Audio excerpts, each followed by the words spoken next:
ನಮಸ್ಕಾರ ಸ್ನೇಹಿತರೆ, ಈ ರೀತಿಯ ಫೋಟೋ ಇನ್ಸ್ಟಾಗ್ರಾಮ್ನಲ್ಲಿ ತುಂಬಾ ಟ್ರೆಂಡಿಂಗ್ನಲ್ಲಿದೆ. ಸೊ ಈ ಫೋಟೋವನ್ನು ಎಡಿಟ್ ಮಾಡೋದು ಹೇಗೆ ಅಂತ ಈ ವಿಡಿಯೋದಲ್ಲಿ ನೋಡೋಣ. ಸೊ ಈ ಫೋಟೋವನ್ನು ಎಡಿಟ್ ಮಾಡಲಿಕ್ಕೆ ನಾವು ಪಿಕ್ಸಾರ್ಟ್ ಆ್ಯಪನ್ನು ಯೂಸ್ ಮಾಡೋಣ.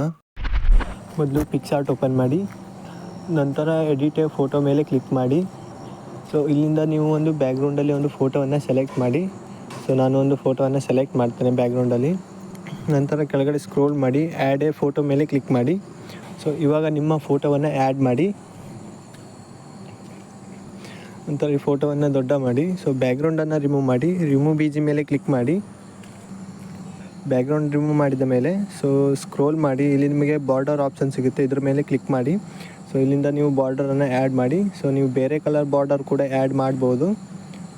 ಸೊ ನಾನು ವೈಟ್ ಕಲರಲ್ಲೇ ಆ್ಯಡ್ ಮಾಡ್ತೇನೆ ಬಾರ್ಡರ್ನ. ಓಕೆ, ಸೊ ಫೋಟೋವನ್ನು ಸ್ವಲ್ಪ ದೊಡ್ಡ ಮಾಡ್ತೇನೆ. ನಂತರ ಸ್ಟಿಕ್ಕರ್ ಮೇಲೆ ಕ್ಲಿಕ್ ಮಾಡಿ. ಸರ್ಚ್ ಬಾರ್ ಮೇಲೆ ಕ್ಲಿಕ್ ಮಾಡಿ, ಬ್ಲ್ಯಾಕ್ ಅಂತ ಸರ್ಚ್ ಮಾಡಿ. ಸೊ ಇಲ್ಲಿ ನಿಮಗೆ ಬ್ಲ್ಯಾಕ್ ಕಲರಲ್ಲಿ ಸ್ಟ್ರಕ್ಚರ್ ಸ್ಟಿಕ್ಕರ್ ಬರುತ್ತೆ. ಸೊ ಇದನ್ನು ಸೆಲೆಕ್ಟ್ ಮಾಡಿ. ಸೊ ಈ ರೀತಿ ಇರುತ್ತೆ, ನೋಡ್ಬೋದು ನೀವು ಸ್ಕ್ರೀನಲ್ಲಿ. ಇದನ್ನು ಆ್ಯಡ್ ಮಾಡಿ. ನಂತರ ಇದನ್ನು ದೊಡ್ಡ ಮಾಡಿ. ಸೊ ಇಲ್ಲಿ ನಿಮಗೆ ಬ್ಲೆಂಡ್ ಆಪ್ಷನ್ ಸಿಗುತ್ತೆ, ಇದರ ಮೇಲೆ ಕ್ಲಿಕ್ ಮಾಡಿ. ಇದನ್ನು ಸ್ಕ್ರೀನ್ಗೆ ಸೆಲೆಕ್ಟ್ ಮಾಡಿ.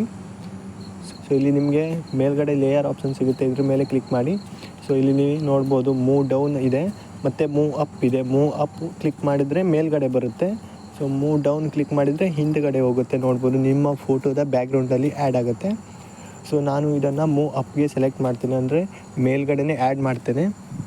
ಸೊ ನಂತರ ಆಪೋಸಿಟಿ ಮೇಲೆ ಕ್ಲಿಕ್ ಮಾಡಿ. ಇದರ ಆಪೋಸಿಟಿ ಸ್ವಲ್ಪ ಕಡಿಮೆ ಮಾಡ್ತೇನೆ. ಸೊ ಓಕೆ, ಇದೆ ಪರ್ಫೆಕ್ಟ್ ಇದೆ. ಸೊ ನಂತರ ಈ ಫೋಟೋವನ್ನು ಸೇವ್ ಮಾಡಿ. ಸೊ ಈ ರೀತಿಯಲ್ಲಿ ಈ ಥರದ ಫೋಟೋವನ್ನು ಎಡಿಟ್ ಮಾಡುವಂಥದ್ದು. ಸೊ ಇದೇ ರೀತಿಯಲ್ಲಿ ನಿಮಗೆ ಬ್ಯಾಕ್ಗ್ರೌಂಡ್ ಫೋಟೋವನ್ನು ನಾನು ಟೆಲಿಗ್ರಾಮ್ ಚಾನಲ್ನಲ್ಲಿ ಕೊಡ್ತೇನೆ. ಇದೇ ರೀತಿಯಲ್ಲಿ ಬೇರೆ ಬೇರೆ ರೀತಿಯ ಫೋಟೋ ಕೂಡ ಇದೆ. ಸೊ ನೀವು ಒಂದು ಸಾರಿ ಟೆಲಿಗ್ರಾಮ್ ಚೆಕ್ ಮಾಡಿ. ಟೆಲಿಗ್ರಾಮ್ ಚಾನಲ್ ಲಿಂಕ್ ಡಿಸ್ಕ್ರಿಪ್ಷನಲ್ಲಿ ಇದೆ. ಸೇಮ್ ಎಲ್ಲ ಫೋಟೋವನ್ನು ಕೂಡ ಇದೇ ರೀತಿಯಲ್ಲಿ ಎಡಿಟ್ ಮಾಡುವಂಥದ್ದು. ಸೊ ಗರ್ಲ್ಸ್ ಫೋಟೋ ಕೂಡ ಇದೆ. ಸೊ ಅದನ್ನು ಕೂಡ ಸೇಮ್ ಇದೇ ರೀತಿಯಲ್ಲಿ ನೀವು ಎಡಿಟ್ ಮಾಡ್ಬೋದು.